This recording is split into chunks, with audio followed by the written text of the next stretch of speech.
Hello बच्चों, कैसे हो।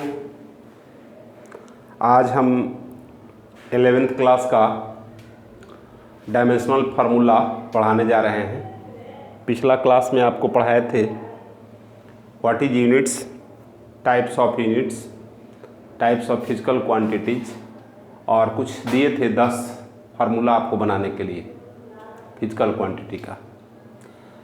अब उसी में हम लोग यह देखें, यह है डायमेंशन। देखिए ध्यान दीजिए, हम लोग फिजिकल क्वांटिटी जो फंडामेंटल क्वांटिटी था 7 था, याद होगा आप लोगों को, बोले थे याद करने के लिए। Mass, length, time, temperature, electric current, luminous intensity, amount of substance. 2 और था सप्लीमेंट्री, वह था आपका प्लेन एंगल और सॉलिड एंगल। तो यह सब तो आपको यूनिट्स निकालने के लिए सीख गए। अब उसी का ये 9th क्लास का ही था। अब देखिए 11th क्लास में एक्सटेंडेड फॉर्म में डायमेंशन क्या है, व्हाट इज डायमेंशन।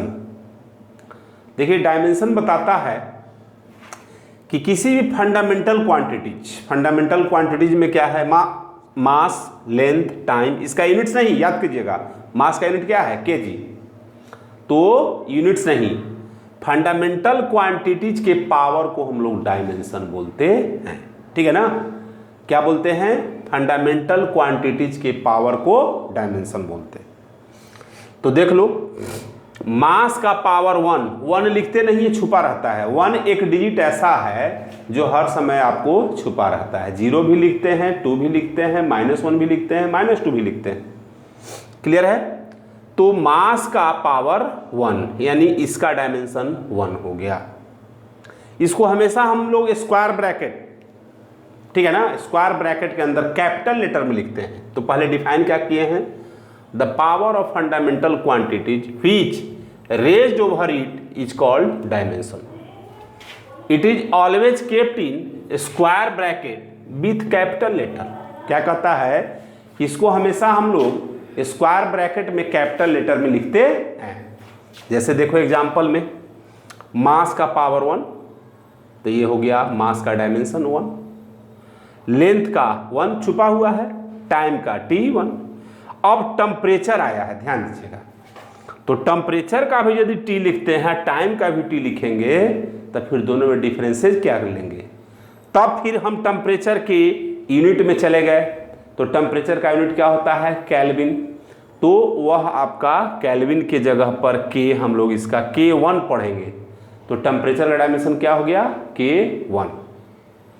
उसी तरह से इलेक्ट्रिक करंट, तो इलेक्ट्रिक करंट का I1 भी लिखते हैं या एम्पियर वाला A1 भी लिखते हैं। ठीक है ना। उसी तरह से लुमिनस इंटेंसिटी का कैंडला होता है ना, ये लिखेंगे तो फिर लेंथ में डिफरेंसेस नहीं रहेगा। तो कैंडला होता है तो CD लिख देते हैं। अमाउंट ऑफ सब्सटेंस का मोल MOL, ठीक है ना।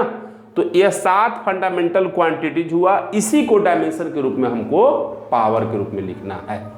अच्छा, एक चीज और, डायमेंशन का जो भी वैल्यू आएगा हमेशा उसको न्यूमरेटर में रखेंगे, डिनोमिनेटर में कभी नहीं, और स्क्वायर ब्रैकेट के अंदर। जैसे देखिए डिस्प्लेसमेंट का डायमेंशन L1। अब यहीं से स्टार्ट होता है, यहीं से आपको दिए थे यूनिट्स निकालने के लिए। वेलोसिटी, तो वेलोसिटी इज इक्वल टू क्या होता है, डिस्प्लेसमेंट बाय टाइम। तो हम लोग डिस्प्लेसमेंट का L लिखे, टाइम का T लिखे। अब देखिए ध्यान दीजिएगा, यह आपका 1 पावर, यहाँ भी 1 पावर, तो इसको तो ऊपर न्यूमरेटर में ले जाएंगे। तो यह 1 ऊपर गया तो -1 हो गया, यानी वेलोसिटी का डायमेंशन LT के पावर -1। क्लियर है, समझ गए। उसी तरह से डायमेंशन हम लोग ए वेलोसिटी का लिख दिए। लेकिन आपसे बोलेगा कि डायमेंशनल फार्मूला लिखिए, तो डायमेंशनल फार्मूला हमेशा आपको मास, लेंथ, टाइम के टर्म में रहेगा। चूंकि आप देखे थे शुरू में ही जब सिस्टम ऑफ यूनिट्स बताए थे, तो सिस्टम ऑफ यूनिट्स में 3 ही आपका फंडामेंटल क्वांटिटीज था जी, मास, लेंथ और टाइम। जब SI सिस्टम बना तो SI सिस्टम में आपको 7 फंडामेंटल हो गया। तो 7 के नहीं, ये 3 फंडामेंटल जो पहले से चला आ रहा था FPS में, CGS में, MKS में, उसी के पावर में हम लोग लिखेंगे, तो उसको बोलते हैं डायमेंशनल फार्मूला। अब जैसे देखो, यहाँ पर वेलोसिटी का दोनों एक है, वेलोसिटी का डायमेंशन हम लोग एल टी के पावर -1 लिखिए, मास नहीं है यहाँ पर, तो मास का पावर क्या हो गया 0। जो नहीं रहेगा उसका पावर क्या कर देंगे 0। क्लियर है? तो ये हो गया वेलोसिटी का डायमेंशन। अब उसी तरह से सेकंड में देख लो एक्सेलरेशन का। तो एक्सेलरेशन का पहले फार्मूला लिख दो, इसलिए फार्मूला ये बोले थे याद करना, वेलोसिटी बाई टाइम। तो वेलोसिटी का एल टी के पावर -1 देख लो यहाँ से, और टाइम का टी। अब इसको ऊपर ले जाएंगे तो यह आपका 1 है तो ऊपर जाएगा तो -1, ये -1 पहले से था तो क्या हो गया -2। क्लियर है ना? तो एक किसका डायमेंशन निकल गया, यह एक्सेलरेशन का निकल गया। अब इसी तरह से जिसका भी निकालना होगा वो सब का आपको फार्मूला लिखना है। फार्मूला जानिएगा अपने आप बनता जाएगा, फार्मूला नहीं जानिएगा आपको प्रॉब्लम होगा। जैसे देखो बेसिक चीज हम बता रहे हैं पहले। अब जैसे जर्क, एक नया फिजिकल क्वांटिटी आपको बता रहे हैं। जर्क माने जर्किंग, उबड़ खाबड़। देखो इस तरह से, तो जर्क इज इक्वल टू होता है acceleration by time. Acceleration by time. जैसे आप more than over road breaker रहता है एक से ज़्यादा, तो वहाँ आप गाड़ी चलाइएगा तो इस तरह से जर्क करता है। क्लियर है ना? तो वहाँ पर एक्सेलेटर गाड़ी का चेंज होते रहता है, तो एक्सेलरेशन बाय टाइम। अब जर्क का डायमेंशन लिखना होगा तो एक्सेलरेशन वाला पहले लिख दो, एल टी के पावर -2 और टाइम का टी, तो ये हो जाएगा एल टी के पावर -3। तो ये किसका डायमेंशन हो गया, जर्क का। ये थर्ड हो गया। अब फोर्थ में देख लो। अब आपका फोर्स का, तो फोर्स का फार्मूला बताए थे, मास इनटू एक्सेलरेशन। ये हमेशा याद रखना, खूब फोर्स का पूछता है। अब देखो तो मास इनटू एक्सेलरेशन कहीं पर भी होगा, मास का m, एक्सेलरेशन का देखो निकाले हुए हैं, यह एल टी के पावर -2। तो यहां देखिए मास का 1, एल का 1 और टी के पावर -2, तो ये फोर्स का डायमेंशन हो गया। अब आ जाओ 5 वर्क का। तो वर्क का फार्मूला होता है फोर्स इंटू डिस्प्लेसमेंट बाबू, फोर्स इंटू डिस्प्लेसमेंट। ठीक है ना? तो ई आपका हो गया फोर्स, एम एल टी के पावर -2 और डिस्प्लेसमेंट का हो गया एल। अब देखो एम एल स्क्वायर टी के पावर -2। अब यहाँ पर आपको देखने को मिल रहा होगा कि इस सब में मास भी है, तो इसका डायमेंशन फार्मूला और डायमेंशन भी दोनों एक ही होगा, क्योंकि जब तीनों आ रहा है तब आपका एक ही होगा। क्लियर है? तो यह आपका निकला डायमेंशन। अब देखिए आप लोगों को हम बता रहे हैं, वहां से कम तो आपको 50 याद रख लेना है, ठीक ना? फार्मूला से अपने से बनाते चलना है। बेसिक तो आपको सिखा दिए हम, अभी और कुछ दे रहे हैं। जैसे देख लो छठा नंबर, आपसे बोलेगा एरिया का डायमेंशन, तो फार्मूला क्या होता है, लेंथ इनटू ब्रेथ। ठीक ना? तो एरिया को कैपिटल एस से, लेंथ को एल, इसको भी एल, तो दोनों 1 पावर बाबू, तो कितना हो गया एल के पावर 2। ये डायमेंशन हुआ, ये क्या हुआ डायमेंशन। अब यहां से देखो, यदि आपसे बोलेगा डायमेंशनल फार्मूला, डायमेंशनल फार्मूला, तो यहां पर आपका मास नहीं है तो मास के पावर 0, एल तो है तो एल के पावर 2, टी के पावर 0, चूंकि टी नहीं है तो यह इसका हो गया। अब आपसे आएगा वॉल्यूम का, तो वॉल्यूम क्या होता है बाबू, फार्मूला तो याद रखना पड़ेगा, लेंथ ब्रेथ और हाइट, तो तीनों लेंथ है जी।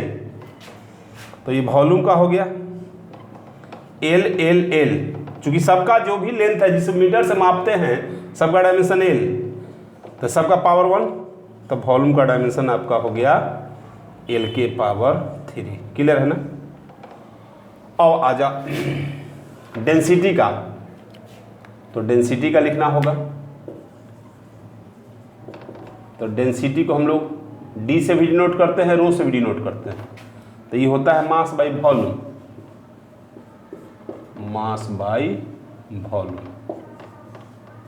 ठीक ना? तो मास का m, वॉल्यूम का L क्यूब। तो डेंसिटी का ml के पावर -3। क्लियर है। अब उसी तरह से 9 नंबर और जिसका आप निकालना चाहते हैं निकाल सकते हैं। जैसे अब आपका पावर का निकालना है, तो पावर क्या होता है, वर्क बाई टाइम। ठीक है, तो वर्क का निकाल चुके हैं, ml² t के पावर -2 टाइम का t, तो ये ऊपर चला जाएगा जी, ml², ये 1 ऊपर आ करके t के पावर -3। क्लियर है। अभी आपका 10 जिसका निकालना है निकाल दो। जैसे आपका प्रेशर का निकालना है, तो देखो दोनों याद रखना, दोनों पी है। प्रेशर को भी पी से डिनोट करते हैं, तो ये होता है फोर्स बाई एरिया। तो फोर्स का पहले रख देंगे ml के पावर -2, एरिया का देखो निकाल चुके हैं जी, l²। ठीक ना। तो यहाँ पर एक l कट जाएगा, तो प्रेशर का डायमेंशन हो जाएगा, एक l ऊपर जाएगा, हमेशा डिनोमिनेटर को छोड़ देना है, न्यूमरेटर में ही लिखना है ml-1 t के पावर -2। तो ये किसका डायमेंशन निकल गया, प्रेशर का डायमेंशन निकल गया। क्लियर है। अब आपको ये सब बना लेना है। देखो हम होमवर्क दे रहे हैं HW, NCERT का देखना, NCERT का लास्ट पेज में 94 आपका दिया हुआ है डायमेंशन। ठीक ना। तो यह सबको अपने से बनाना है। ठीक है, अपने से इसको बना करके व्हाट्सएप पर भेजिएगा, हम देखेंगे। कुछ इसमें हम आपको एक्सेप्शन भी दे रहे हैं, वो आपको याद रखना है। तो पहले इसको आप नोट कर लो, उसके बाद देखते हैं।